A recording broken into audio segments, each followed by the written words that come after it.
আচ্ছা, বছর শেষে একটি লুক্রেটিভ অফার না দিলে কেমন দেখায় বলুন তো? সারা বছরই তো আপনাদের মার্কেট সেরা রিজনেবল প্রাইসে প্রোডাক্ট দেওয়ার চেষ্টা করেছি।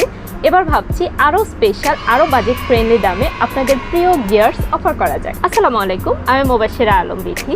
প্রতিবারের মতো এবছরও ক্যামেরা সোর্স এবং এইচকে ফটো ভিডিও অডিও নিয়ে এসেছে 12-12 ইয়ার ইন গ্র্যান্ড ফেস্ট। সবচেয়ে ইন্টারেস্টিং বিষয় হচ্ছে এই অফার 2-1 দিনের জন্য নয়, পুরো 12 দিন ব্যাপী থাকছে। অবশ্যই স্টক অ্যাভেলেবিলিটির উপর ডিপেন্ড করে। তাই বলছি, বছর শেষে গিয়ার আপগ্রেড না করলে কিন্তু সত্যিই বড় কিছু মিস হয়ে যাবে। এই সিজনে আপনার কন্টেন্ট, শুটিং বা কাজকে নতুন লেভেলে নিতে এটাই সেরা সুযোগ। তাই ক্যালেন্ডারে 12 ডিসেম্বর থেকে 23 ডিসেম্বর পর্যন্ত মার্ক করে রাখুন, শপিং লিস্ট রেডি রাখুন এবং 12-12 ইয়ার ইন গ্র্যান্ড ফেস্টে চলে আসুন। কারণ আপনার ড্রিম গিয়ার হয়তো এবারই হয়ে যাবে আপনার বাজেটের মধ্যে। সকল আপডেট পেতে আমাদের ওয়েবসাইট, ফেসবুক পেজ এবং গ্রুপে চোখ রাখুন। আর হ্যাঁ, ভিডিওটি শেয়ার করতে ভুলবেন না, যাতে আপনার বন্ধুরাও এই অফারটি মিস না করে। সবাই ভালো থাকবেন। আল্লাহ হাফেজ।